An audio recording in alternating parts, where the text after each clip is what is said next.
God has given His people a tremendous task in this world, and all need wisdom carefully to search out the mystery of iniquity.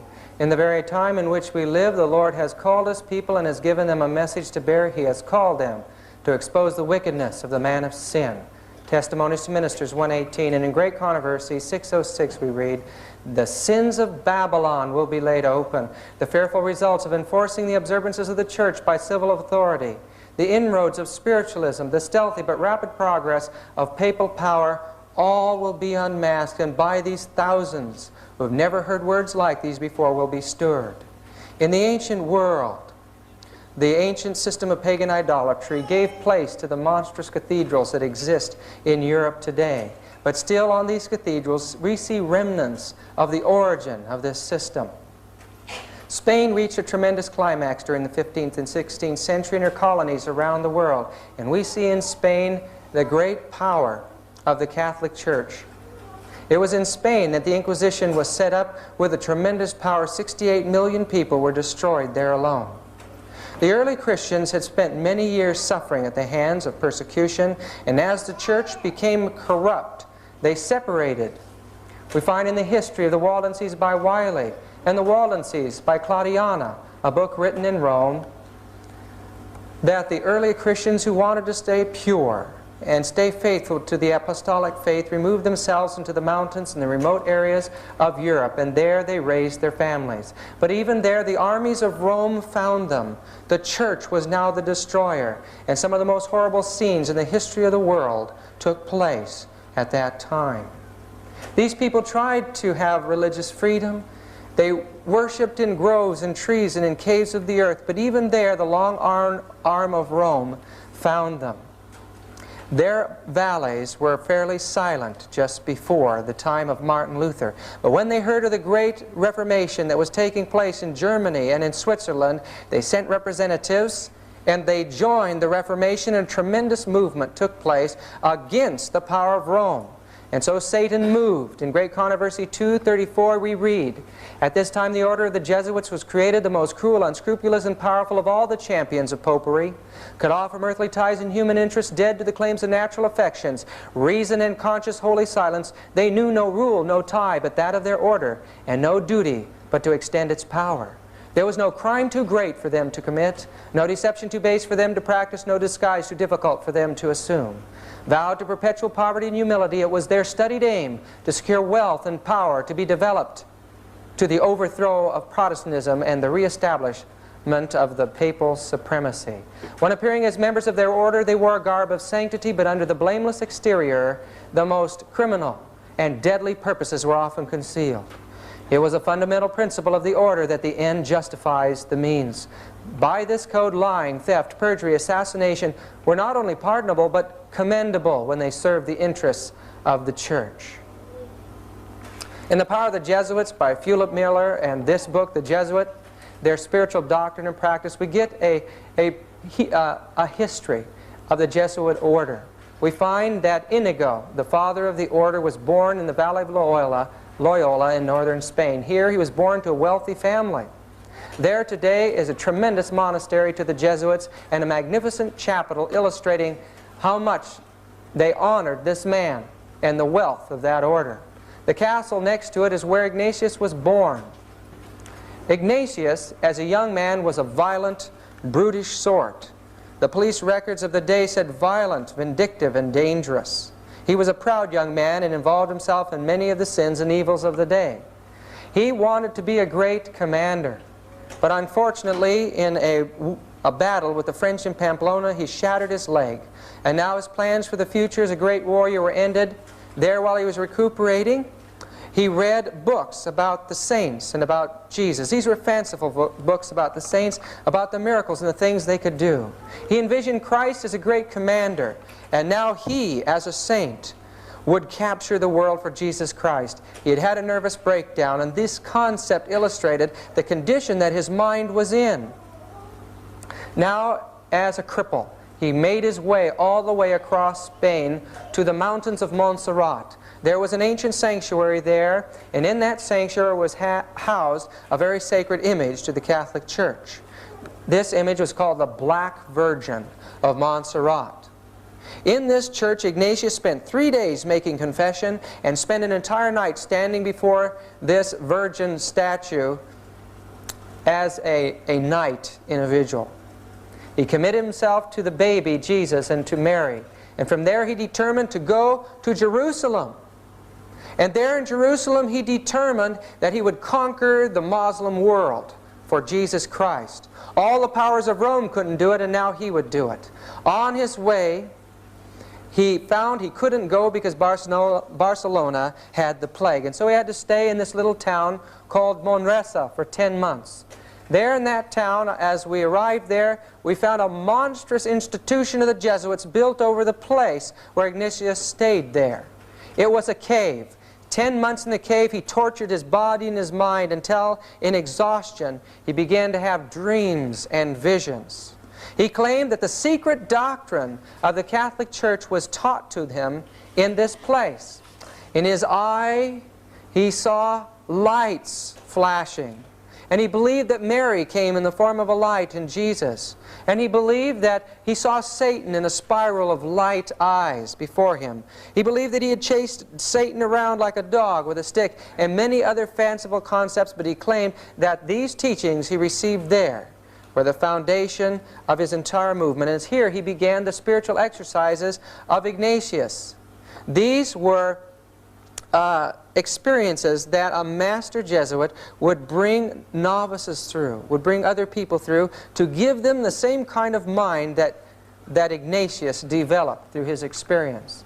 They were brought through these experiences just like music on a sheet. For 30 days they were told what to think, how to feel, when to groan and when to sigh, what to imagine, and they were to cut off all normal human emotion throughout those experiences. Ignatius finally made his way to Jerusalem, but there the Franciscan monks told him to go home. We don't want any political trouble here in the Muslim Empire. We've had enough of that. So making his way back to the port of Barcelona, Ignatius sat with little children learning the rudiments of Latin in order to study.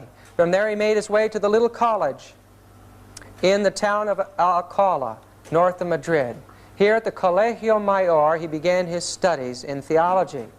While he was there, he gathered a little group of men and women around him and began to bring them through his mental exercises. They would faint and fall aside. They would scream and pass out. Friends, this is demonic activity that this man was involved in, even in his early history. Ignatius was known for the rest of his life for his mystic powers. In Occult Theocracy by Lady Queensborough and Secret Societies of All Ages by Hecathorn, we learned that at the time there was an organization called the Alumbrado, or the Illuminati, in Spain. The Inquisition determined that Ignatius had been a member of this occult intellectual society and threw him in the jail there at the Inquisition.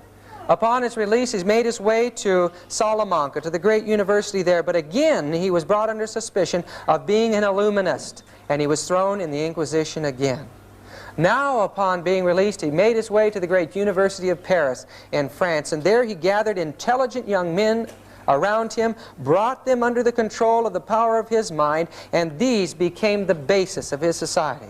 Not too far from the university, they dedicated themselves to the new order of the Jesuits there in Montmartre. Today there's a tremendous chapel on Montmartre, one of the most magnificent chapels that we saw while we were in Europe. And it's dedicated to the destruction of democracy and liberty in the world. Ignatius from there made his way to Rome, and in time he was accepted by the Pope. The Reformation had destroyed the influence of the Church in many parts of Europe.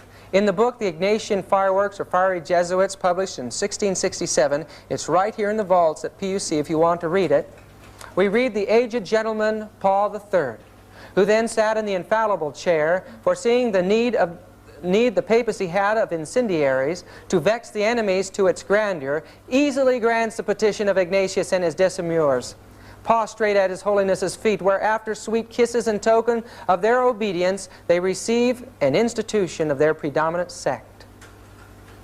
From that time, Rome was the center of this new satanic system, the Jesuit order. This is the Chiesa del Gesù in Rome, and entering into it we get some idea of the wealth and the power of the Society of Jesus. There a death mask of Loyola was made into a picture. We get a view of what he looked like. But the altars and the artwork are the ancient Baroque style, and it's a magnificent structure showing that the wealth of the nations at one time flowed into this order. There's an allegorical statue of the church destroying Huss and Luther. Another great painting of Ignatius ascending to heaven as a saint after his death. But the most interesting of all to me was this, of Jesus holding his heart out in his hand. It was the followers of Ignatius that brought into the church the mystical teachings and the worship of Mary in the heart, and brought those mystical teachings of the Dark Ages into the 20th century. When Xavier was once requested by one of the patients to scrape out an abscess, this is Xavier, one of Ignatius's followers, he felt rather squeamish about it. He put his hand, which was covered with a purulent matter, to his mouth in order to put his self-control to the extreme test. It's amazing that even at that early time, these men had minds that controlled their emotions.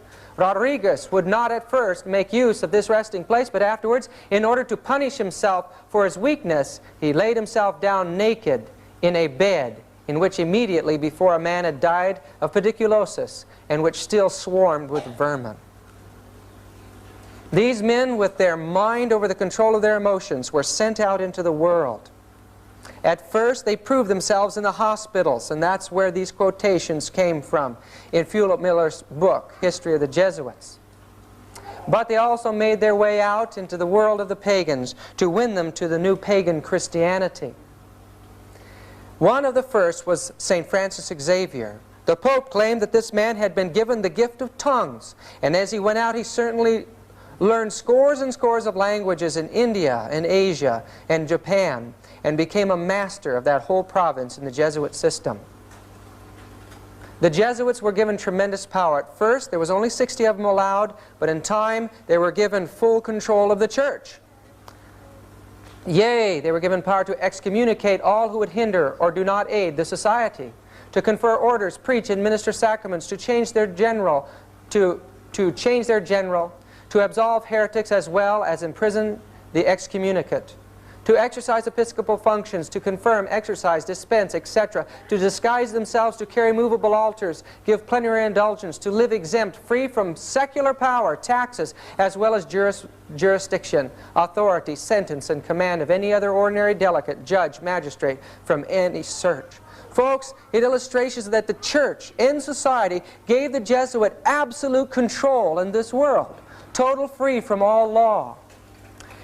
In the Council of Trent, 2 of them were set aside, Alcazar and Ribera, to form a counterfeit theology to the prophecy of the Protestants about the Antichrist. At that time, these theologians formed the idea of futurism, that the Antichrist should come sometime in the future. This in time developed through John Darby and Edward Irving in Scotland into the rapture concept. And this book on the rapture was written by 2 Catholic priests. Peter Canisius and Peter Faber were the first missionaries sent in to form an educational system in Germany to counter the Reformation.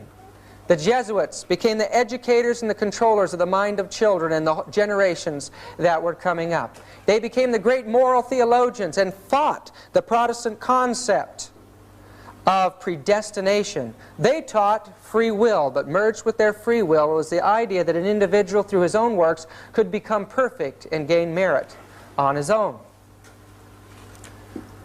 Father Matteo Ricci illustrates the tremendous power of the Jesuit to infiltrate other religions and cultures. He became in every way a Chinese, and in time infiltrated the court of the emperor in China. These Jesuits could read and learn the language and the religion better than the people, become the teachers of the people, and then insinuate Roman Catholicism, eventually opening up these magnificent courts to the Catholic missionaries. They entered into the primitive and poor areas of the world, and thousands of pagans were gathered into the Catholic Church through these men. But they had a secret way of doing it. In the book Fiery Jesuits we read, they allowed their proselyte Christians to commit idolatry by a subtle evasion, that of enjoining them to hide under their cloaks an image of Jesus Christ, to which they teach them by mental reservation to direct those public adorations which they rendered to the idol. The Jesuits infiltrated the other orders. They took over the head and the control of the Inquisition from the Dominicans. They turned it into a tremendous engine, a terrible power that wiped out thousands and millions of people. In Gurry's Doctrines of the Jesuits we read it was Loyola himself who procured the erection of the Inquisition in Portugal. It was at the hands of the Jesuits that millions of people suffered the most horrible deaths.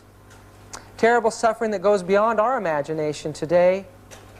These people did not realize that as they were persecuting these people, as they were torturing their flesh and causing every nerve in the body to scream in pain, they were causing the sufferings of Jesus Christ himself in his people. In Fox's Book of Martyrs and other books it tells about the tremendous campaigns that raged against those who had fled into the mountains to have religious freedom. In time, all of the Albigensian race in southern France were completely genocide, exterminated from the earth. Not one was left. And the Waldenses in northern Italy were exterminated to the place where there was only a few thousand left, and they had made their way over the Alps to Geneva. The record of history has been rewritten, folks, by the Roman Catholic religion. The Jesuits became the controllers of history, and thus the record of millions of faithful souls is not available to us. The Spirit of Prophecy tells us that that record is written in heaven. The church, every time she wanted to evangelize or infiltrate another area of the world, set up schools or colleges there in Rome.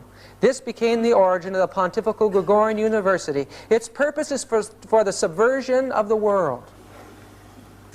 They set up houses of the Jesuits and magnificent schools which gave some indication of the tremendous wealth of this order. Europe was being covered by the Jesuits. In the Ignatian fireworks we read, or we notice on the back page, it shows the Pope heating the fire that burned London in the 17th century. And it shows Jesuits under the control of the Pope starting fires in every country of the world. These Jesuits believed diabolical and witchcraft doctrines. At the heart of that order was occult teaching. From a Jesuit creed by John Battista Posa, he says, "I believe in two gods, one is Son, Father, and Mother metaphorically according to a temporal generation. The other metaphorically Mother and Father according to a temporal generation. And what is consequent hereto, that the common term Mother, Father may be equally attributed to God and the Blessed Virgin as if they were both hermaphrodites, sexually male and female." This is raw pagan teaching in the raw sense of the word. In the book, again, the Fiery Jesuits, they affirm that the diligence of an expert conjurer in diabolical arts may well be thought worthy of a reward, and that a fortune teller is not obliged to restitution if he hath consulted the devil, nor to confession, though he hath expressly invoked the devil, and that it is lawful to consult a conjurer. It was the Jesuits who became the masters of astrology in the Dark Ages. They led out in the schools of teaching astrology in the Vatican. Folks, this chart was made by a famous Jesuit Kircher, and it's astrological healing. In The Soul Hustlers by Rennie Norbergen, an illustration that their teachings on astrology and their occult beliefs in the heart of that system has never changed. Rennie Norbergen in this book quotes Jean Dixon as saying, "As a child I was taught Chaldean astrology by a wise and wonderful man, a Jesuit priest." I don't see how anything can be, I don't see how anyone can say that astrology is wrong. After all, he was a man of God. Jean Dixon in the world is one of the most popular clairvoyants and astrologers today, and we understand now that she was taught that by the Jesuits. In Gurry's Doctrine of the Jesuits, this also is available in the library here at PUC, we learn the secret of how the Jesuits became the masters of the confessional. They could excuse sin by subtle evasion, and because of it, the wealthy powers of the earth beat a path to the Jesuit confessional. They learned the secrets of state, they sent this to the head of their order, and through it they were able to manipulate the emperors and the rulers of the world. Henry IV had them in his kingdom, and we find that that the Lewises surrounded themselves with Jesuits and used them as confessors and to run their government. But this Louis the 15th was a homosexual. No wonder he needed a Jesuit confessor. As we were going through Versailles, we were told that in this room, this was the bed of Louis, and as the heads of state came in each morning to talk over state matters, he would grab one of them, pull them in bed, and pull a curtain around him, and after sodomy was over, they would continue the state talks. And his confessor was a Jesuit. The Jesuits got used to the wealth of the world. They lived in luxurious palaces like this, being confessors to the priests and kings, and they became the wealthiest group in the world. Through their influence in France, one of the most horrible massacres that took place in history took place. Publicly, the church appeared to be uniting with the Protestants just as they are today, friends. And secretly, they planned the slaughter in 1572, where 25,000 Huguenots alone were slaughtered in Paris and over 65,000 throughout France. Because of this, the governments recognized the danger of the Jesuit order, and they began to be expulsed from various countries of this world. They were kicked out of Paris. They were kicked out of Portugal, where they had gained tremendous power. They were removed from Spain. The governments realized that the wars and the troubles were being caused by the Jesuits, and now the Jesuit order went through all the terrors of the Inquisition. It was at this time in history that the Jesuits were taken and they were thrown in prison. They were thrown on ships and forced to stay on these ships without toilet facilities until disease destroyed their bodies and racked their souls. The Jesuit order's power, the secret of its power, is in its structure. One man stands as all-powerful at the head of it. The provincial is a man that is all-powerful within his area, submitting to the general, and then the superiors are in control of the Jesuit individuals. But at any time they can go around their superiors to the one above him, keeping a check and balance situation. The local, yokel, individual Jesuit is part of an elaborate system of espionage, and they report on each other too, keeping a balance. They report to their superiors, who in turn report weekly to the provincial. Tremendous bodies of knowledge go into the provincial from all over their provinces. The provincials give a summary report monthly to the general, but superiors can go around their provincial, and thus a check and balance is kept all the way to the top. Even the general himself is subject to a council of 6 elected by the general congregation. 4 are elected from 4 different countries. One as an advisor and a military commander, and the other is the general's confessor. One or the other of the latter two must be with him at all times. Occult Theocracy by Lady Queensborough, page 309 and 310. This man has held more power in this world than any other human being alive. Gurry's Doctrine of the Jesuits, we read, the general has usually stood towards the Pope much as a powerful grand feudatory lord of the Middle Ages did towards a weak titular Lord Paramount, or perhaps as a captain of a splendid host of free champions, as he did towards a potentate with whom he chose to take temporary and precarious service. And the shrewd Roman populace have long shown their recognition of this fact by styling these two great personages the White Pope and the Black Pope. In truth, the society has never from the very first obeyed the Pope whenever its will and his happened to run counter to each other. In the book The Fiery Jesuits, we read about the power again. Jesuit power arrived to such an height that when the Italian di Acquaviva came to be Father General, he gave his hand to be kissed as the Pope is toe. In their constitution, the Father General is called Dei Legatus, or Christi Vicarius, one of which, having the title, regarded not the Pope's message, though sent to him by 2 cardinals, enjoining every one in the society to acknowledge Christ present in their general. The Jesuits tell us our Father General, as all know, governs Rome itself and the Popedom. We make war at our pleasure between one prince and another, between a prince and his subjects, usurp dominion over cities and countries, fearing no discovery of our actions, since our commerce is chiefly with great men. We know every public secret, and can in a singular way dispatch heretics and enemies of the Roman court. The view of Ignatius is so great that in the book Fiery Jesuits we read that in the University of Krakow in 1627, Ignatius is portrayed as holding the world in his hands and fire streaming forth from his heart with his motto, "I came to send fire into the world." And look at this blasphemy from a sermon by F. Doza, J.S., quoted in the Fiery Jesuits. "In these last days, God has spoken to us by His Son, Ignatius, whom He hath appointed heir of all things, by whom also He made the worlds." What do these people believe about Ignatius anyway? The grand rule of the order is that an inferior readily to declare his assent and consent to a superior in active obedience when he says the snow is black or the crow is white. To yield perfect, absolute, and unlimited obedience to him they call Christ's vicar. By the abdication of their own will and judgment, they are the staff in the old man's hands. We should always be ready to accept this principle. I will believe that the white that I see is black if the hierarchical church defines it. The Spiritual Exercises of Ignatius here, page 141. This is the order of induction in the Jesuit system. First those studying to enter the order, the novices.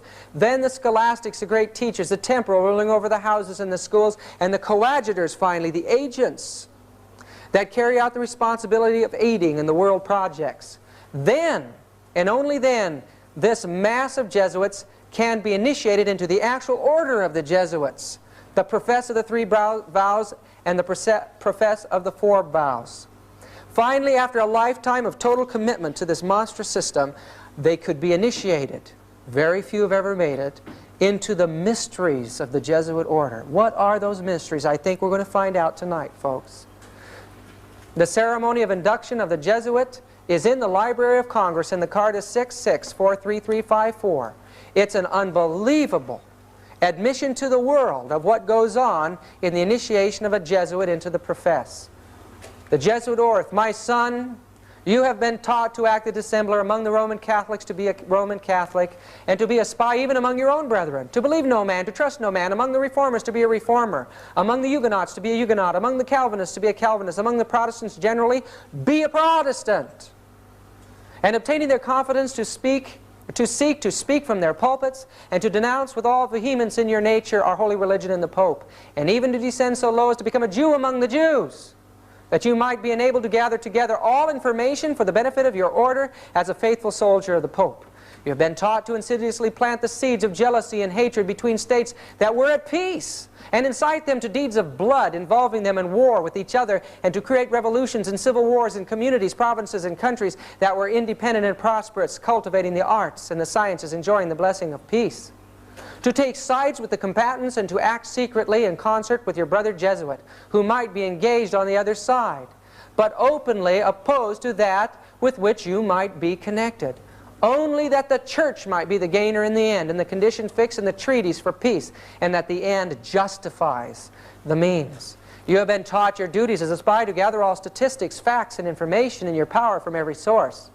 To ingratiate yourself into the confidence of the family circle of the Protestants and heretics of every class and character, as well as that of the merchant, the banker, the lawyer, among the schools and universities, in parliaments and legislatures, and in the judiciaries and councils of state, and to be all things to all men for the Pope's sake, whose servants we are unto death.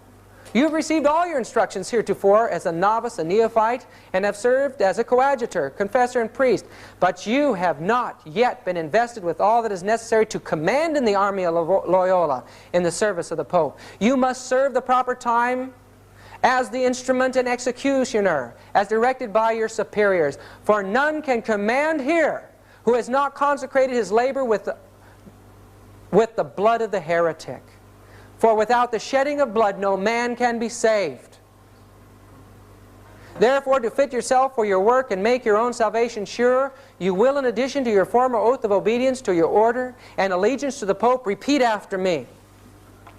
I promise and declare that I will, when opportunity presents, make and wage relentless war, secretly or openly, against all heretics, Protestants, liberals, as I am directed to do, to extirpate and exterminate them from the face of the whole earth, and that I will spare neither age, sex, condition, and that I will hang, burn, waste, boil, flay, strangle, bury alive these infamous heretics, rip up the stomachs and wombs of their women and crush their infants' heads against the walls in order to annihilate forever their execrable race. That when the same cannot be done openly, I will secretly use the poisoned cup, the strangulating cord, the steel of the poniard, or the leaden bullet, regardless of honor, rank, dignity, or authority of the person or persons, whatever they may be their condition in life, either public or private, as I at any time may be directed so to do by any agent of the Pope or superior of the Brotherhood of the Holy Faith, the Society of Jesus.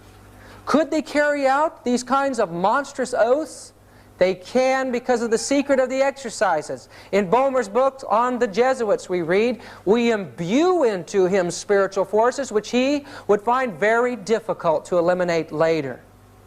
These forces can come up again to the surface, sometimes after years of not even mentioning them, and become so imperative that the will finds itself unable to oppose any obstacle and has to follow the irresistible impulse. Folks, you know what this is? It's possession. An army of possessed men dedicated to the destruction of all governments and religion in this world. We are told in the fiery Jesuits that at that time, 1667, secular persons of both sexes joined to the company by a resignation of themselves absolutely to the conduct of the professed fathers. These usually are gentlemen and merchants who enmix themselves in the court and city business and in offices, bargains and sales, or active gentlewomen and rich widows who, like a plantation of Indies, bring into the society a vault of revenue of gold and silver. Folks, even today, these societies joined to the Jesuits exist. This is the Society of the Knights of Columbus. There is a women's side to that as well. And in this publication in 1950s in Life magazine, we see that the society is alive and powerful today. Now this is the oath that the Knights of Columbus take. Again, this is from the Congressional Record. It's on file from February 15, 1913. And here it says, and I'm quoting from it, not all of it here, we don't have time. I will place Catholic girls in Protestant families, that a weekly report may be made of the inner movements of the heretics, that I will provide myself with arms and ammunition, that I may be in readiness when the word is passed, or am commanded to defend the church either as an individual or with a militia of the Pope. This is in 1950s, folks, or 1913. In testimony hereof, I take this holy and blessed sacrament of the Eucharist and witness the same further with my name written, with the point of this dagger dipped in my own blood, and sealed in the face of this holy sacrament. I do further promise and declare that I will, when opportunity presents, make and wage relentless war secretly and openly against all heretics, Protestants, and Masons, as I am directed to do, to extirpate them from the face of the earth, and that I will spare neither age, sex, or condition, and that I will hang, burn, waste, boil, flay, strangle, bury alive these infamous heretics, open up the stomachs and wombs of their women and crush the infants' heads against the walls in order to annihilate their execrable race. Same as the Jesuit, folks. That when the same cannot be done openly, I will secretly use the poisonous cup, the strangulation cord, the steel of the poniard, or the leaden bullet, regardless of honor, rank, dignity, or authority of the person, whatever may be their condition in life, either public or private. Should I prove false or weaken in my determination, may my brethren and fellow militia of the Pope cut off my hands and feet, cut my throat from ear to ear. May my belly be opened and sulfur burned therein with all the punishments that can be inflicted upon me on earth, and my soul shall be tormented by demons in eternal hell forever. That I will, in voting, always vote for a Knight of Columbus in preference to a Protestant, especially a Mason. In the book Catholic Power Today, we read that at this time, now in the 1970s, and 80s, the Catholic Church now has adopted, simultaneously with carrying on the old traditional religious organization, a strategy of gradualness directed at the smooth identification of her most advanced weapons of penetration. Hence the creation of a peculiarly suited religious, semi-religious, and even lay bodies whose aim is to infiltrate the various strata of society.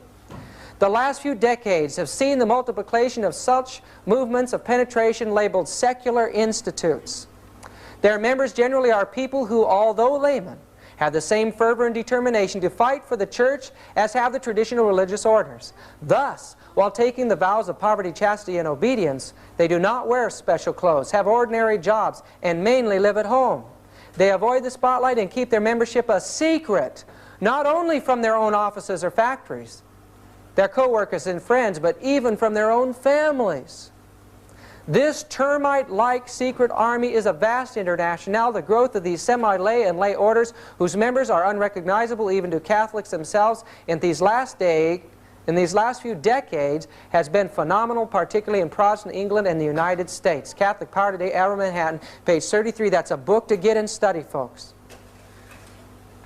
In 1773, the Jesuit order, due to the pressure of the governments of Europe, was put out of existence by the Pope. That Pope was poisoned because of that act. But the Jesuit order now no longer existed at that time. And so the Jesuits had to secularize themselves.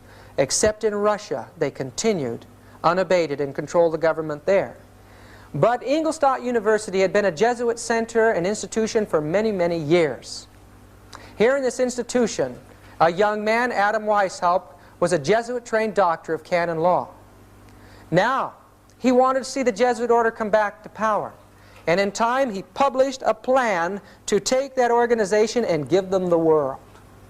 This plan is laid out in a book called Proofs of Conspiracy by John Robeson in 1798, as well as many other books.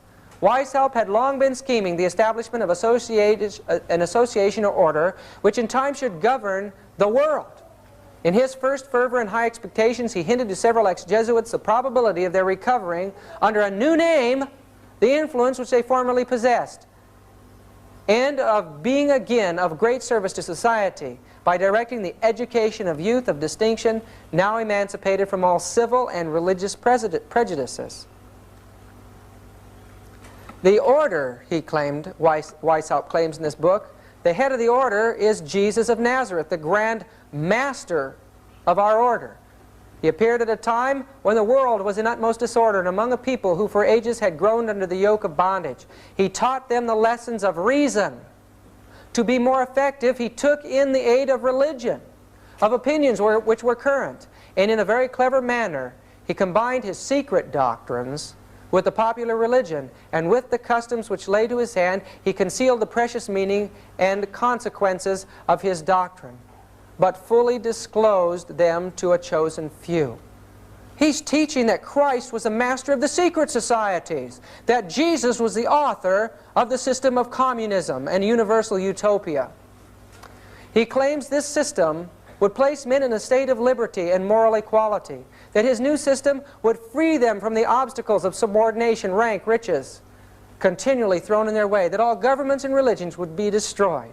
Our secret association works in a way that nothing can withstand, and man shall soon be free. Proofs of Conspiracy, page 64. It was Weishaupt who designed this pyramid structure as a symbol of how he would accomplish his goal. In the book Pawns and the Games by the Canadian commander William Guy Carr, we see that the symbol that Adam Weishaupt designed was an altarpiece there in Ingolstadt University. In the book, we read the significance of the design is as follows. The pyramid represents a conspiracy for the destruction of the Catholic Church, an establishment of the one world or UN dictatorship.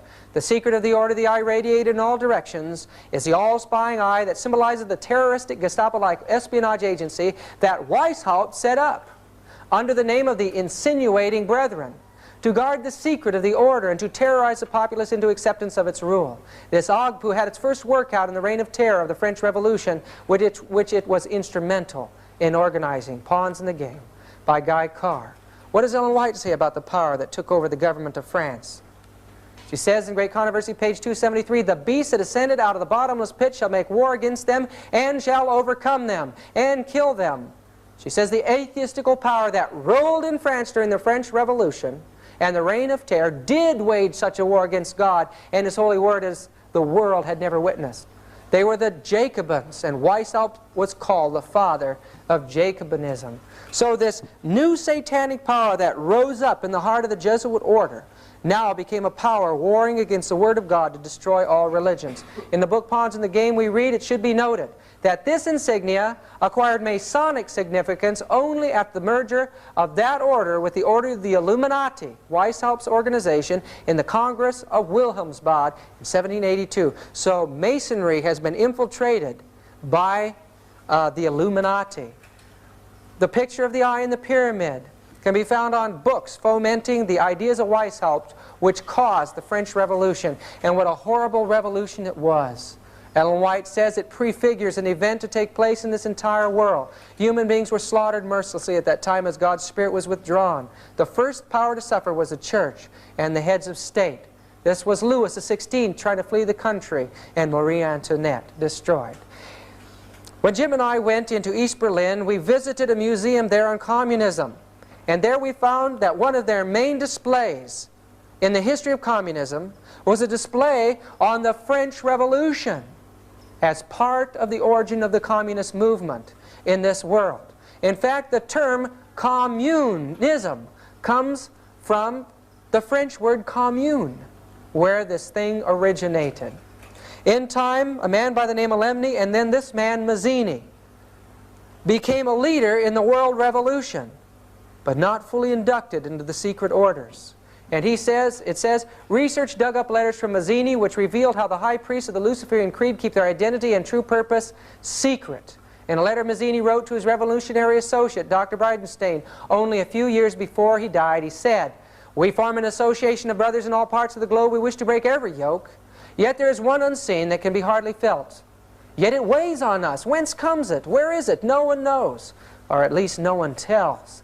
This association is secret, even to us, the veterans of the secret society. Even to those involved in leading out in world revolutions, it was a secret society controlling them behind the scenes." This man took over after Mazzini. He was a commander in the Southern armies. After the war, he settled down to study in Arkansas. And from there, this man with a tremendous mind became one of the world's most renowned authorities on pagan idolatry. He became the leader of the Illuminati in time. This that I'm about to read is a letter to the Palladian Council, written July 14, 1889, from Albert Pike. He, like Weishaupt, was the head of the Luciferian conspiracy in his day. Pawns in the Game by Guy Carr. And here is the letter. That which we say to the crowd is we worship God, but it is a God that one worships without superstition. The religion should be, by all us initiates of the high degree, maintained in the purity of the Luciferian doctrine. Yes, Lucifer is God. And unfortunately, Adonai, the name they give the Christians, is God also, for the absolute can exist only as two gods. So they're saying that Jesus, or God, is both good and evil.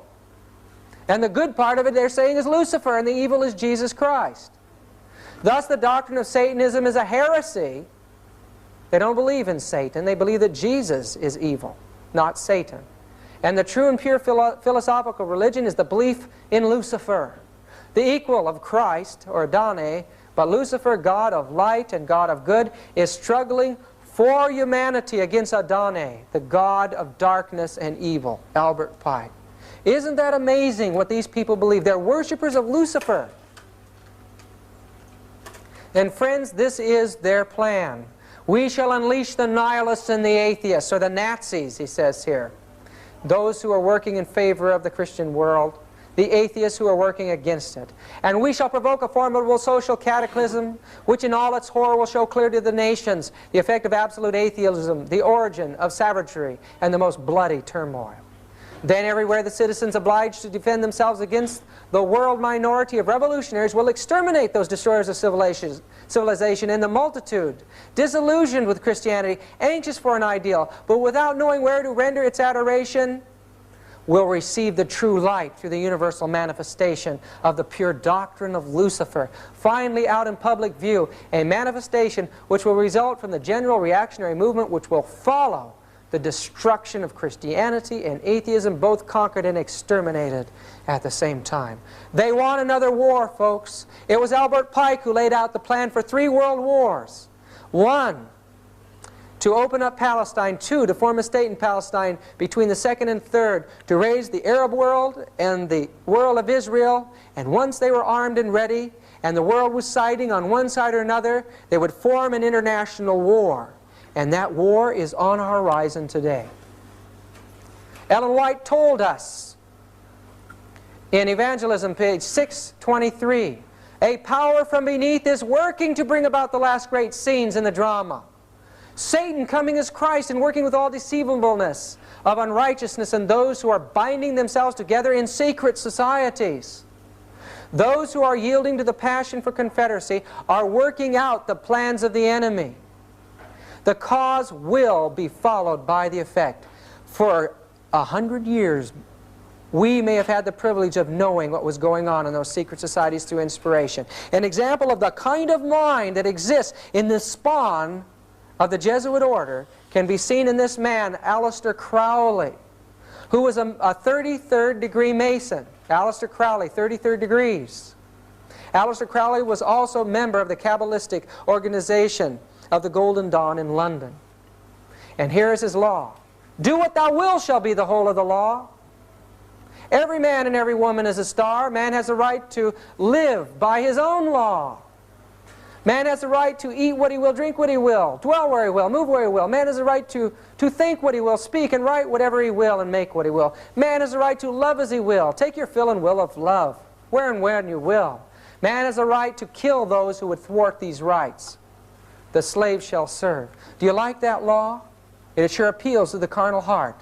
And this law is spreading among the masses of the world today. It's the mind of Satan, folks. Secret Societies and Subversive Movements by Nesta Webster tells us that this conspiracy took place among the Jews. And I'm sure that much of it has taken place in the Sanhedrin circles. But the fiery Jesuits describes clearly that the control of the money in this world is in the hands of the Roman Catholic Church today, and especially in the hands of the Jesuits. They're the ones that claim to become the Jew among the Jews. They're leading out in the Zionist conspiracy. It was their interests that fomented the writing of the Communist Manifesto. It was their interests that financed this man to go in, Lenin, to go in and cause the revolution. The church was hoping to conquer the Eastern Orthodox Church. This revolution has not stopped.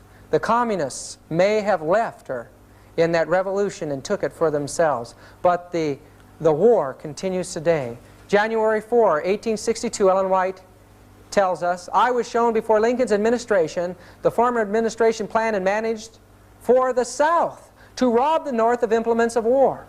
They were contemplating a determined rebellion or revolution. The North did not understand the bitter, dreadful hatred of the South towards them and were unprepared for the deep-laid plots. Volume 1 of the Testimonies, 253. What was behind these deep-laid plots?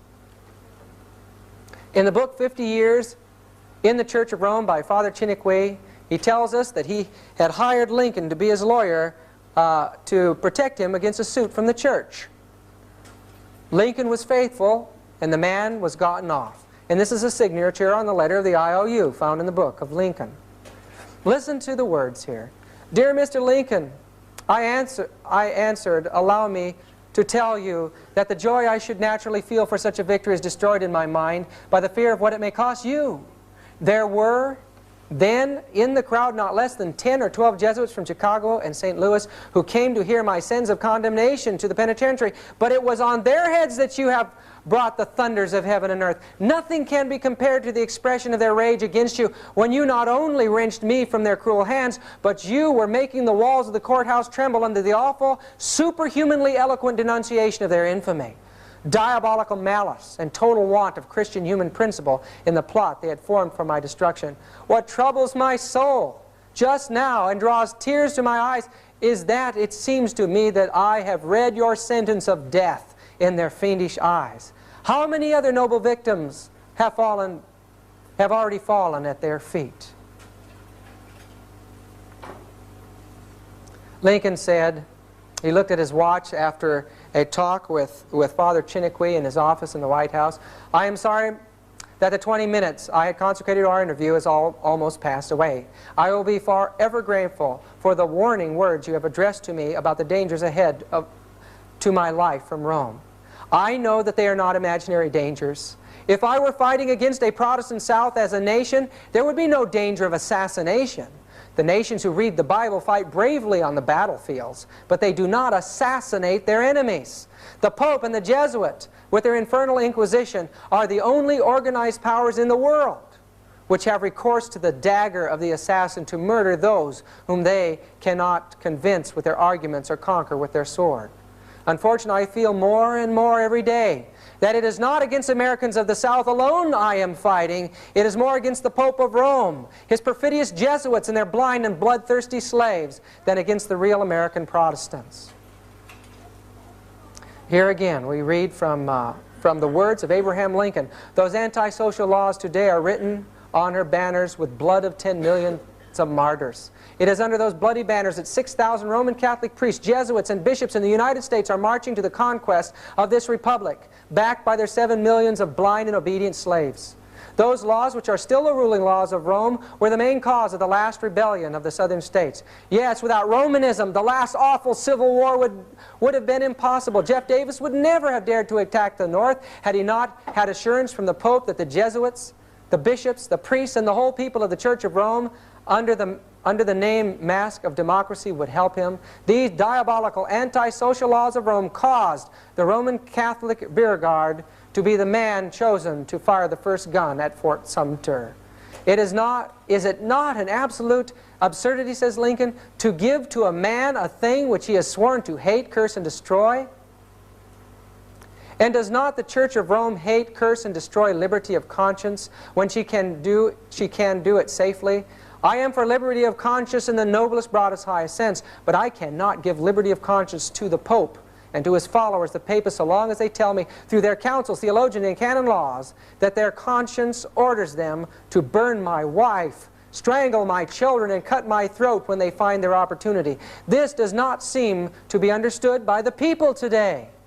But sooner or later, the light of common sense will make it clear to everyone that no liberty of conscience can be granted to men who are sworn to obey the Pope, who pretends to have the right to put to death those who differ from him in religion. He says the common people see and hear the big noisy wheels of the Southern Confederacy cars. They call them Jeff Davis, Lee, Toombs, Beauregard, Simmons. And they honestly think that they are the motive power, the first cause of our troubles. But this is a mistake, says Lincoln. The true motive power is secreted behind the thick walls of the Vatican, the colleges, schools of the Jesuits, the convents, nuns, and the confessional boxes of Rome. There is a fact which is too much ignored by the American people, and with which I am acquainted only since I became a president. It is that the leading families of the South have received their educated in great part, if not in whole, from the Jesuits and the nuns. Now, after the assassination of Lincoln, this brother Chiniquy is talking in the book. After I mixed my tears with those of the grand country of my adoption, I fell on my knees and asked my God to grant me to show to the world what I knew to be the truth, that horrible crime was the work of popery. And after 20 years of constant and most difficult researches, I came fearlessly today before the American people to say and prove that the President Abraham Lincoln was assassinated by the priests and Jesuits of Rome.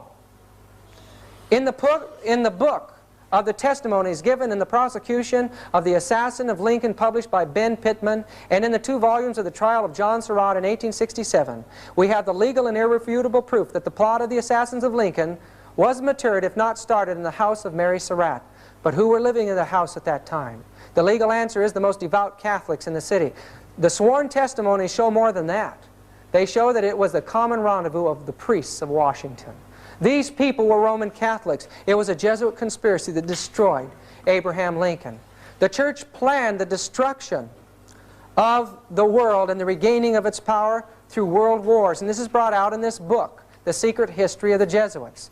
She tried with Bismarck to get him to fight for her, to Kaiser Wilhelm to get him to fight for her. And in time, she brought about the reaction of the Serbians against her effort to force them to Catholicism, an assassination attempt on one behind the Catholic plot. And that led to the first great war, the First World War. In time, this man, Pius XI, brought to power Mussolini in a desire to regain some political power. In time, in 1929, the Lateran Treaty was signed, and the church was given money and some land. But more than that, prestige again among the nations, and Mussolini was raised to power in Italy. In this book, The Destruction of Freemasonry Through a Revelation of Her Secrets, by General Erich Ludendorff, he brings irrefutable evidence, the evidence of court records before us in that book, that in Germany, in the secret societies, the Andrean Mason lodges there, they were planning on using the German people as a takeoff point for a war. What was the purpose behind that war? We discover it clearly. This is the Nuncio Pacelli from the Vatican to Bavaria. There in Bavaria, he worked secretly with von Papen, and in time they signed a concordat between Hitler and the Vatican. Hitler was raised to power by the Roman Church. It was his relationship with them that made him the man. His speeches, his Mein Kampf were written by Jesuits, and he became a god in that age. And also, as the secret mechanisms of Roman Catholic subversion were taking place in the international world, we find that the I.G. Farben drug complex and the Rockefeller dynasty merged and formed the wealthiest and most powerful cartel in the world, and it was through them that Hitler was financed and brought to power. Hitler's rise to power would have been impossible without the secret financial support of I.G. Farben. The Nazi state became the means by which the cartel agreements were enforced. This is from the book World Without Cancer, page 286 and 287. Hitler himself stated, "I learned much from the order of the Jesuits. Until now there has never been anything more grandiose on the earth than the hierarchical organization of the Catholic Church. I transferred much of this organization into my own party." Isn't that an amazing thing to say? This man Himmler was the head of the SS. But friends, his uncle Himmler was a Jesuit from oath and induction from the Bavaria of University, from the Bavarian court. The SS troops were a Jesuit-controlled society, and they became the police of the Nazi state.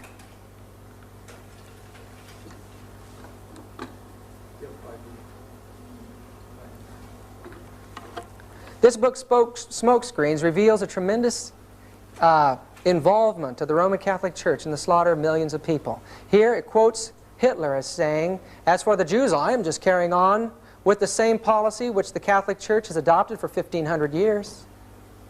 Franz von Papen is quoted as saying again in that book, Smokescreens, page 20, by Jack Chick, "The Third Reich is the first world power which not only acknowledges but also puts into practice the high principles of the papacy." What are the high principles of the papacy? What is the plan that the Jewish Church has for its enemies? You can see it in the faces of the people in the concentration camps. That nuncio that worked secretly with von Papen became the Pope after Pius XI. Now Pope Pius XII, supporting Hitler, but in time he saw Hitler's power waning. He was just using Hitler, and in time he turned his attention to the Western world. But what was happening in another country in Europe? Ante Pavelek, the head of the Ustachi state of Croatia, surrounded with Croatian Catholic clergy in April 1942, he was to Yugoslavia what Hitler was to Germany. There in that state, priests became soldiers, and they worked at the most horrible suffering and slaughter and persecution that the world has ever seen from the time of the Dark Ages. People were tortured to death with spoons and knives and forks, forced to eat their relatives. Eyes were torn out of the sockets and wreathed and handed out among the priests. This is 1942, folks. It shows that if she gains power, she will return to the apostasies of the ancient time. This man was responsible for opening up trade with Russia and recognizing a political connection with Rome. He also placed this Masonic symbol on our dollar. Novus Ordo Seclorum, a new world order.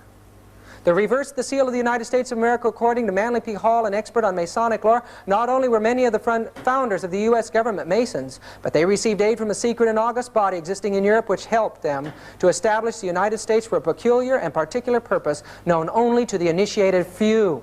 The Great Seal, says Hall, was the signature of this exalted body, and the unfinished pyramid on its reverse side is a trestle board setting forth symbolically the task through the accomplishment of which the U.S. government was dedicated from the day of its inception. Who dedicated this country? Many books have been published now that make it clear what took place during the years after the Second World War. First, the Church joined itself to the United States through Cardinal Spellman. Then, Russia, realizing the responsibility that the Church had in the Russian Revolution, realized that the entire balance of world power could be swayed by being involved in Vatican politics. So a Catholic Pope now in 1958 comes to the throne in the Vatican. And what does he do? He establishes the Great Vatican Council for bringing the governments and the churches of the world into a great communist society. They invited priests and the reverends and religious leaders from all over to join in their talks. What was happening here was an effort to unite the world and paralyze her enemy. In Catholic Power Today by Avril Manhattan we read, "The Catholic Church's offer for reunion to all Christian churches not in communion with her is a magnificent ecclesiastical Trojan horse, a means to penetrate their citadels and accomplish their capture and final capitulation." Catholic Power Today, page 22. And this is how she plans to do it. She will support any military or economic force or movement that would maintain things while she is in power. If she can't accomplish it that way, she'll mobilize her religious and diplomatic power to counteract against her opponent in the event she fails to crush it another way. But finally, her last bid is forming an alliance with it, characterizing her joining it. In special circumstances, even leading it, as she's doing today in the great movement for peace and disarmament in the world and the ecumenical movement. This is one of her last assaults. She led out in the charismatic movement secretly, and in time, as it passed the borders of the Catholic Church, and Protestants saw that now the Catholic Church was speaking in tongues. These are Catholic priests. Catholics and Protestants together in great revival meetings will be speaking in tongues together. Some of these folks will be speaking in rosaries, while the others beside them are speaking in tongues. It seems to adapt itself to every religious climate today. Spiritualism has joined Christianity. It was this Pope, the next Pope to take office, Paul VI, that took over the world in a great movement of ecumenism. He finished up the work of the Vatican II. Here he is uniting himself with the Greek Orthodox Church. And we find that today, because of the great ecumenical movement that was begun and is sponsored by the Roman Catholic Church, the Protestants are paralyzed. They no longer speak out against Rome. This man here is Walter Martin, Dr. Walter Martin. Supposedly he's a great man in the evangelical circles. He accuses the Seventh-day Adventist Church of being a cult because they claim Ellen White is a pope, or they take Ellen White, he says, as a pope. And yet he will not call the Catholic Church a cult. He says she's a Christian church today. What is happening to the Protestant world? It was the Catholic Church that opened up her doors and invited the communist heads of state in. Here's President Tito from Yugoslavia in meeting with the Pope at the Vatican. Pope Paul VI became the communist Pope, the Pope of the proletariat, mingling among the workers in the various areas of the world. They even devised an entirely new image of Jesus for the populaces now in the Marxist Catholic system. Jesus was depicted as a white-collar worker, and posters were put in the factories of the third world countries. In other places, Jesus was depicted as having overalls or with tools in his hands. Christ was now that God that many years before Adam Weishaupt had pointed out that he was. In 1973, this magazine came out on the Jesuits. Here it made it appear that the Jesuit order was in search of a new identity, that they didn't know what they wanted to do, that they were in a state of flux. It shows the Jesuit priests as common, everyday, dressed people. But still, it showed that Jesuits are involved in the various activities of missionary endeavors all over the world. Some, like Nixon aide McLaughlin, are in politics. Movie actor O'Malley, and here a Congressman Drennan at the Capitol. This is a Jesuit priest named Dan Lyons, and a book by John D. McCullum. Here it pointed out that Dan Lyons was an expert on Asiatic affairs and counseled Richard Nixon. It was his counsel to bomb Cambodia that Richard Nixon followed. Here he is with Commander Abrams, working in Vietnam. How far have these men gone? What secret mechanisms are even being worked out still today in politics, in religion, and all over the world? They make us feel like they're looking for a new identity. But friends, they know exactly what they're doing in the great world revolution that's taking place today. This man, the head of the FBI, made it very clear that the communists are deliberately maneuvering among the Negroes to create a situation for outbreak of racial violence, to such an extent that it can be turned into a civil war on a racial basis. In such a civil war, should they succeed in fomenting it, the communists hope to so undermine the American government and our social structure that they can take over power. In the racial civil war that they envisage, they are sure the Negroes will be in the front ranks, the shock troops of the communist revolution. This is quoted from a congressional record, August 7, 1963. Brethren, the spirit of prophecy tells us, and I don't have the quote or the source of the quote now, it's in the United States, but that again, there'll be a racial movement, the army will be called out to put it down, and men will go back into servitude. And the result of it will be a Sunday law. Friends, we're seeing a fulfillment of the spirit of prophecy taking place today. In this book, The Negroes in the Soviet America, written by a communist, published in the South, encouraged the Negro people to rise up and form their own country in the South. And that under communism, they would be exalted to a much higher position in society. This is a communist class that was held in the South. And as you notice on the far right-hand corner, you see that is Martin Luther King, a communist being trained to carry on this revolution. And I want you to know right now still that the revolution, communist revolution, the spearhead of it is the Jesuits in the Roman Catholic Church. I'll prove that to you in a minute. Here he is with known card-holding communists from the conspiracy that took place in Hollywood. Beside him, Sidney Poitier and Harry Belafonte. Violence is being planned today, brethren. I was down at the flea market down in the city, and there a man came up to the table. He heard me talking about prophecy with someone else, and he said, "Would you tell me something?" He said, "Would you please tell me why the black folks down here in the city are hoarding automatic weapons? Just down the street from me I saw a van pull up and they unloaded boxes of automatic weapons into a garage. What is happening? What are they planning?" Brethren, I don't know how long until the cities are a hotbed of violence because of these type of plans. But it's coming, and Ellen White tells us that it's going to be an overwhelming persecution, relentless in its fury. The Catholic Church is involved in this ethnic action publicly. In Africa, she is making the black prelates the only prelates there. So the church will relate to a black church at that point. This gentleman, Pope John Paul I, was in for only 33 days. The reason for this gentleman coming in for only 33 days is that he was the choice of the communist influence. The church had become fearful that Moscow would dominate the church, that she would take over it. Prelates began to move. They worked with the CIA.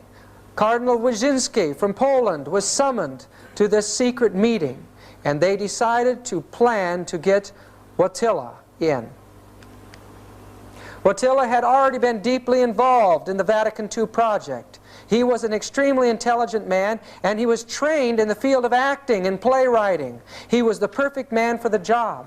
He was a Marxist, but he was an anti-Moscow Marxist, and he would be perfect for developing the new brand of Lenin Christianity that they believed was the new age in this world. John Paul, in the liberal magazines in this country, which we know are controlled by the elements that are involved in world conspiracy, set him up as a superstar. 14,000 journalists were accredited to cover his passage through this country. Millions and millions of dollars have been used to place this man in a campaign as a god among the nations today. And the Protestants, where are they? They're completely paralyzed. Protestants for the Pope. We see that a Protestant Baptist president invited the Pope to do the Mass on the White House lawns. He was invited before the United Nations. Here he is with Kurt Waldheim, the secretary at that time. And there before the United Nations, he revealed his Marxist beliefs. The Plain Truth magazine put out in that year says that during the 62-minute discourse at the General Assembly, the Pope shed, as it were, his clerical garb and displayed his humanistic side. He interposed his carefully chosen words with patently Marxist egalitarian themes. Murray Kempton of the New York Post said, "The Pope aligned himself in spirit with the demands of the developing nations for the restructuring of the world economic order." That's a tremendous statement. And look what's going on in black Africa. When the Pope visited Africa, they even changed the color of Christ. There, when the Pope got back from the meetings there in Africa, he said that Catholicism in Africa is Africa. The church is taking over the third world communist countries today. Prelates are now all of an ethnic nature, and in time there is a hope and a plan that a man of an ethnic nature will become the Pope, and thus the third world, the largest part of our world as far as the masses of mankind, will identify with the Vatican. Today, this Pope has brought this man Guntian into a promotional position second in line to the papal seat. We read here that during the papal visit to Benin 2 years ago, it was Guntian who received the most rousing cheers from one welcoming crowd. John Paul's increasing trust in his African aid was acknowledged last week when Guntian, in a major reshuffle of the papal staff, was promoted to one of these most important posts in the Vatican. As he went to Central America, here he lent his speeches to the communist revolution that were taking place there. The peril of such interpretation is portentous. It puts the kingdom of God in the near future just beyond the fast-approaching Catholic Marxist revolution. The spirit of these biblical Marxist, Leninist-oriented quotations has already impregnated the whole fabric of the Latin American church. From Tierra del Fuego to the borders of the U.S., scattered all along the continent, there are undetermined battalions of missionary priests, nuns, lay workers, preaching and practicing a combination of the tenets of liberation theology and the neo-Marxian Catholicism of Pope John Paul II. Brethren, there's a revolution moving towards our borders today. Their commanders, as a rule, were and are the Jesuits, or Jesuit-inspired priests or lay workers, something which Pope John Paul II discovered to his astonishment when the U.S. intelligence apparatus denounced them as the main instigators of the guerrillas' opposition mostly against Latin American administration, financed and militarily supported by the U.S. Individual Jesuits at times acknowledged their involvement in the revolution. Father Luis Pellicer, for instance, when he testified in San Salvador, December 12, 1981, before an audience of diplomats and newsmen, admitted that he had served an active guerrilla group for almost 15 years. That's clear back to, at this point, when this was published, that would be clear back from 1965. They have been leading out in the communist revolution of Central America. He stated that he had joined the guerrillas in Guatemala, and from there he had helped to prepare the ground for the guerrillas in El Salvador. Every Jesuit in Central America, he commented, is actively serving God, not God, but Marxism and revolution. That is from the book, The Vatican-Washington-Moscow Alliance by Avro Manhattan. Get it, brethren, and read that book and be aware of the rise of Catholicism today in politics. As we visited the ancient center of the Waldensian religion in Torre Pellice, we were disappointed. There for 3 days,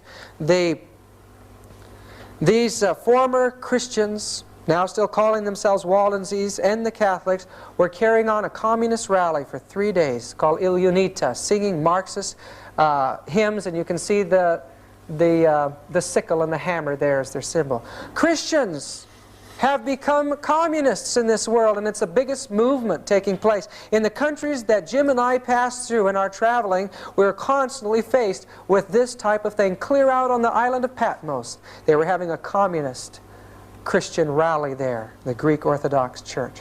Brethren, we are not aware of what's taking place. We have been blind for too long. This Pope has captured the hearts of the world. The world is now wandering after the beast. If there is any time, the healing of the wound is taking place now. And friends, the power, once it is gained again, will result in mass persecution. President Reagan recognizes the power of the Roman papacy and that 25% of the American populace is Roman Catholic in votes. Avro Manhattan's book, Catholic Power Today, page 129, tells us the Catholic Church is the largest church in the United States of America. Ecclesiastically, she is the best organized. Financially, she is on a par with any of the giant trusts or corporations of America. Indeed, should the occasion arise, she could stand up to all of them collectively. Politically, she is looming ever larger at the White House. She is a power in the Senate, a force at the Pentagon, an invisible agent at the FBI, and the most subtly intangible prime mover of the wheel within the wheel of the United States of America, the Central Intelligence Agency. This again, Avro Manhattan's book, page 129. There is a reason why Ronald Reagan is behind something that the American people were shocked about. A U.S. and Vatican forming a link. Here we find that it wasn't the last official Vatican ambassador was in 1867. And remember that during this time there was a revolution taking place in Italy. The Pope was moved out of his political position and there was confusion brought in. But America had not fully forgotten the responsibility of the Roman Catholic Church in the war between the states. For all this time, for 117 years, we have held off our connection with that power. And now U.S. Vatican resumes full diplomatic ties. What does it say? The step announced here at the Vatican was described by officials of the Reagan administration as an attempt to improve communications at a time when Pope John Paul has become increasingly involved in international affairs. What's happening in our affairs here in the United States? The Protestants have been consistently moving into the arena of politics. There is a revival of religion in legislature today. Many of the old concepts that were revived before, men have forgotten that they were religious. A one-world judicial court was fomented by the National Federation of Churches, the National Council of Churches. Social Security was a religious issue, and now many religious issues are covering the books of law today. What's going to happen as a president in this country has to capitulate to the religious forces? We read on April 23, 1984, in Spotlight magazine, Reagan orders concentration camps. Mass detention facilities, otherwise known as concentration camps, are being set up at a number of major U.S. military installations on the secret orders of President Ronald Reagan. The Spotlight has learned that on April 5, the White House issued a highly classified national security decision. The first roundup and publicly announced one will be of illegal aliens and refugees. A military source told Spotlight, but under the secret provisions of Rex 84 there will be also broad arrests of security suspects who can be held in these centers under this emergency order whether they're U.S. citizens or not. And this is the thing that alarms me.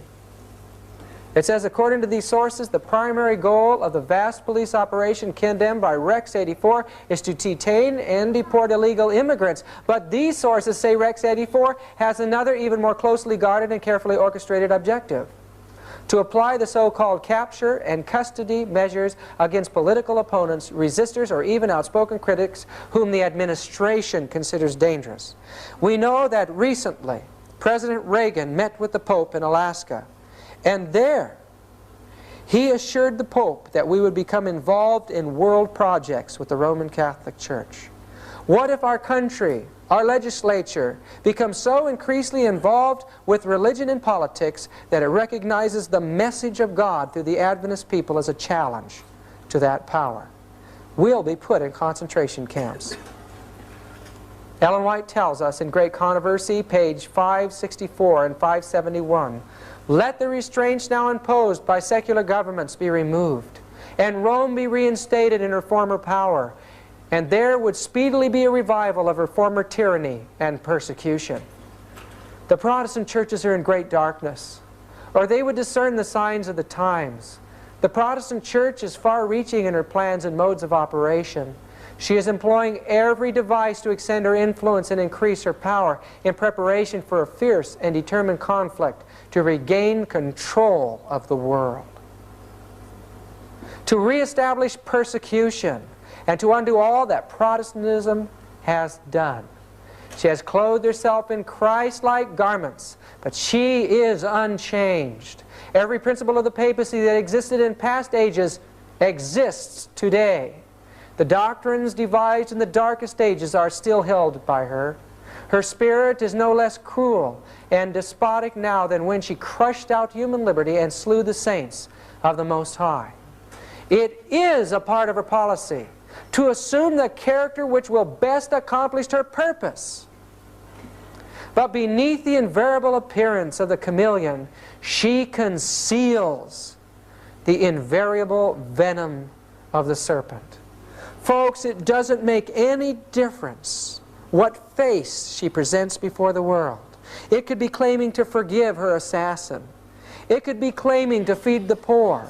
It could be anything, but God has shown us under inspiration that the plan is to paralyze mankind into not seeing her as dangerous when she plans their destruction.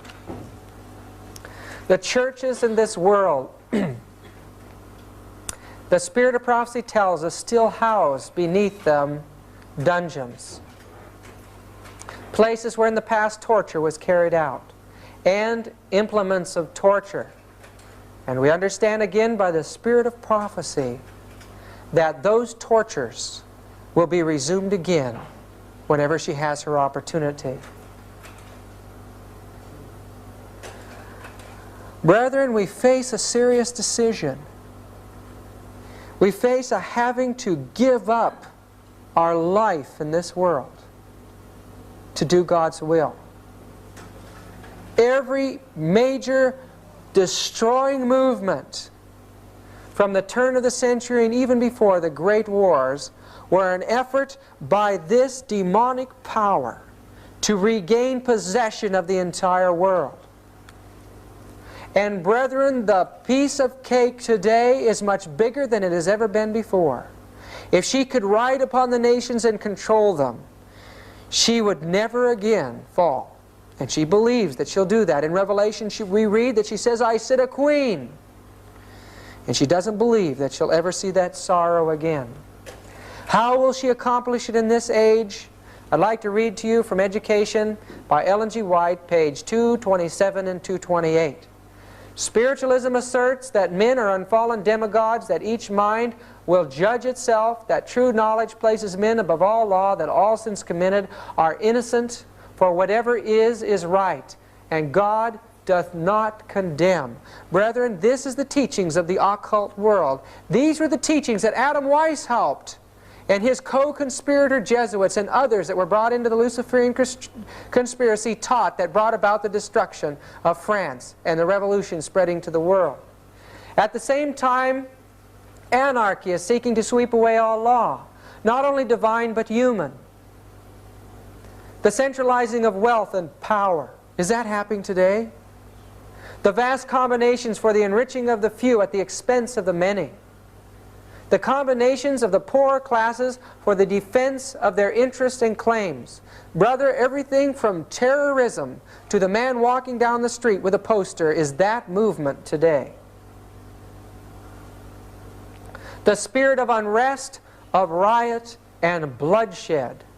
The worldwide disseminations of the same teachings that led to the French Revolution. All are tending to involve the whole world in a struggle similar to that which confronts France. Brethren, there is a movement today. The base of it is spiritualism.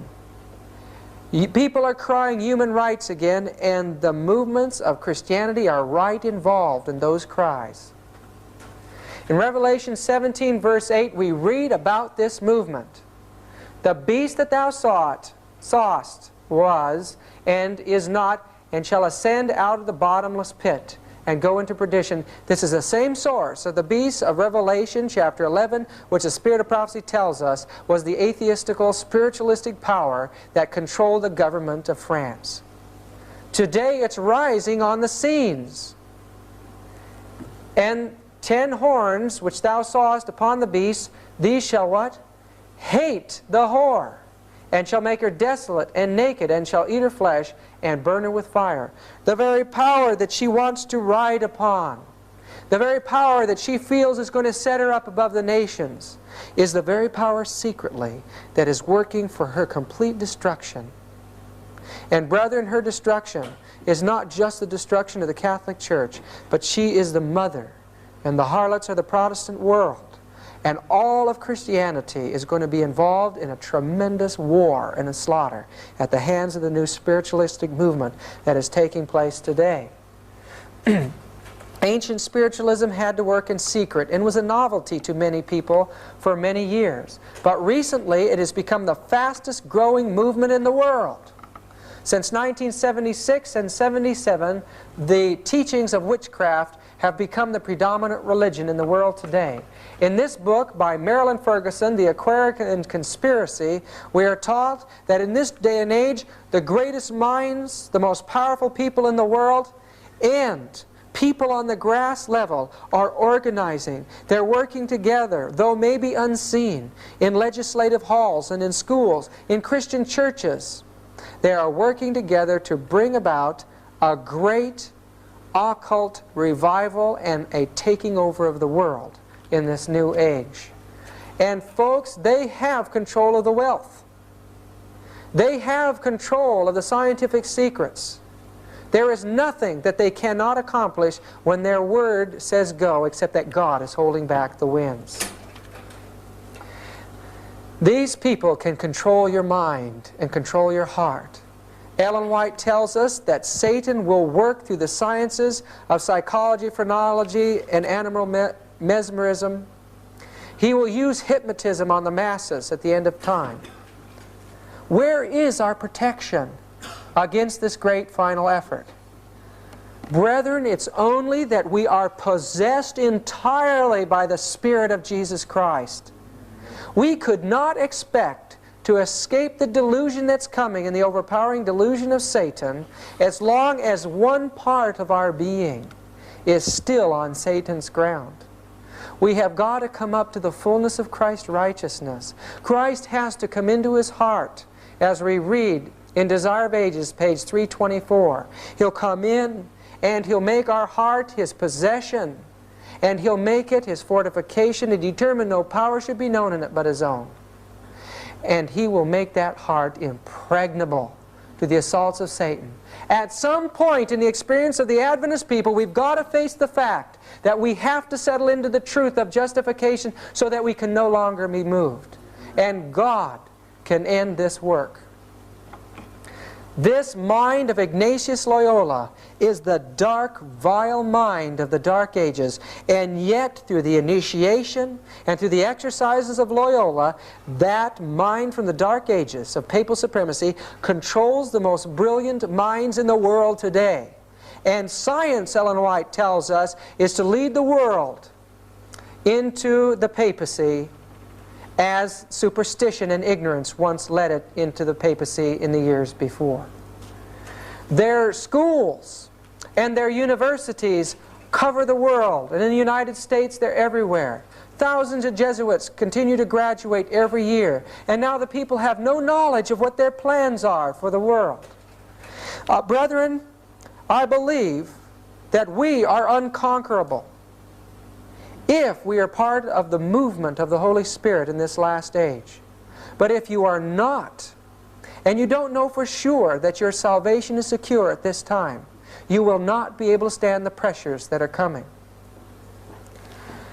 We know that if we are faithful to our calling, that through us and through other means, God will be able to pluck brands from the burning that were foremost in the cause of Satan at the end of time. And one of these brands was a man by Lacunza, a Chilean Jesuit.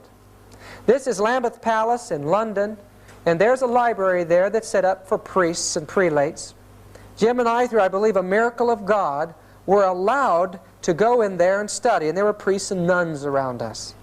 We asked the librarian to find us these 2 books plus a book by John Darby. These books about the coming of Christ were written by a Chilean Jesuit, Lacunza, finding his way in the 18th century to the Bible. He studied it. Probably as a man entranced, he began to understand the nearness of Jesus' coming. And so he began to write. He went through all of the doctrines of that time on the coming of Christ and proved them all false. And when he did present his view of the coming of Christ, you know what he presented? He presented the truth, that Jesus Christ was soon coming to take his saints from this earth, that he would take them up with him into the heavens, and there they would reign with Christ for 1,000 years. After this period of time when all are destroyed on this earth, he would come back with them after the millennium, and he would judge all the wicked, raising them from hell and from the dead. Of course, he didn't fully understand the immortality of the soul and some of our doctrines, but brethren, the publication of these books in the 1820s and 30s led to the great revival in England and the looking forward to Jesus' coming. I believe that these men, many of them, and others that are involved in movements that they believe is right, can be won if our people will wake up and do the work God has called them to do. There are safety measures in the Bible to avoid their influence on us and on our churches. In Galatians chapter 1 verse 8 we read, "But though we who are an angel from heaven preach any other gospel unto you than that which we have preached unto you, let him be cursed or damned." Verse 9, "As we said before, so say I now again, if any man preach any other gospel unto you than that ye have received, let him be accursed or damned." If we followed the Bible, we would not allow heresy in our ranks. And a great suffering would be saved for many of the people of God. In 2 John verse 9, we read, "Whosoever transgresseth and abideth not in the doctrine of Christ hath not God.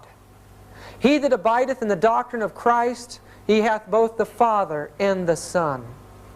If there come any unto you and bring not this doctrine," what is it? The everlasting gospel, the 3 angels' messages that were delivered to the Adventist people. "Receive him not into your house, not into your place of worship, and neither bid him Godspeed, or you'll be a partaker of his evil deeds." How many men, how many times have we allowed ourselves to be subjected to reasoning that has destroyed the Adventist faith? Jesus now is a high priest in the heavenly sanctuary in the most holy place. There he waits to finish his work in you and in I. Christ is the one that holds his angels in his hands. That's a symbol of all his people that are faithful to him, giving his message. He holds them there. They're in his hand and no one can take them out. Christ the sacrifice is beside each one of us today through the ministration of our high priest. As he ministers his Holy Spirit to us, the death of Christ becomes our death. The world is sacrificed unto us, and we unto the world. And Christ's eternal life is given to us. We can stand in this world as conquerors over self and live without sin, brethren. The power is there for us. Christ is pictured in Revelation chapter 3 in the Laodicean message is knocking at the door of your heart. Brethren, Jesus longs for you to open up the faculties of your soul. Lay aside the thoughts and the concepts of this world and let Jesus take all of your thought. Behold Him. And the Bible promises that you'll be transformed into the same image. Christ today is calling for His children. He's going to bring them into a powerful movement. And if we're faithful to that calling, there is no power in this world that can stand against us. Every obstacle will be broken in our path, and God's glorious message will go to the world. Brethren, the Lord is going to work in simple ways. He can take anybody and speak through him, just as He can talk to a stone, or as He talked to a donkey at the time of Balaam. Brethren, if He can talk through a donkey, He can talk through you. And you know the message that He has to give? He wants you to speak for Him and invite the people in this world home. He wants you to tell them to prepare to meet their God who's coming soon. Brethren, we haven't any idea of the glories of that heavenly home. We can't imagine it.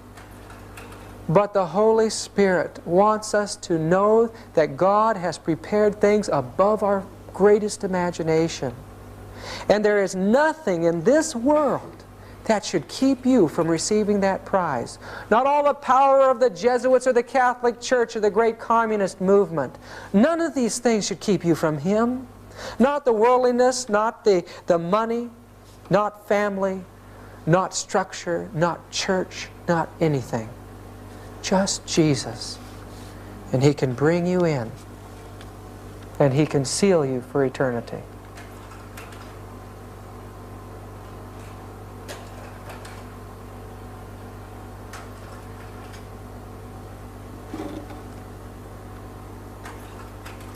Let's have prayer together, shall we? Our dear and gracious God, You have opened up to the minds of this people the wonderful, wonderful truths of the great controversy. Dear Lord, help us to be faithful to the knowledge that You have given to us. Give us the strength, O Lord, to stand for Thee, for the right though the heavens fall. Not only to be ready for Your coming, but to bring hundreds and thousands of others into the fold now in these closing moments. Lord, we know by the signs of the times that it's almost over. I pray for each soul that hears this tape, and I ask that Thy angels should convict, and the Holy Spirit should convict their hearts of the need to total conviction now.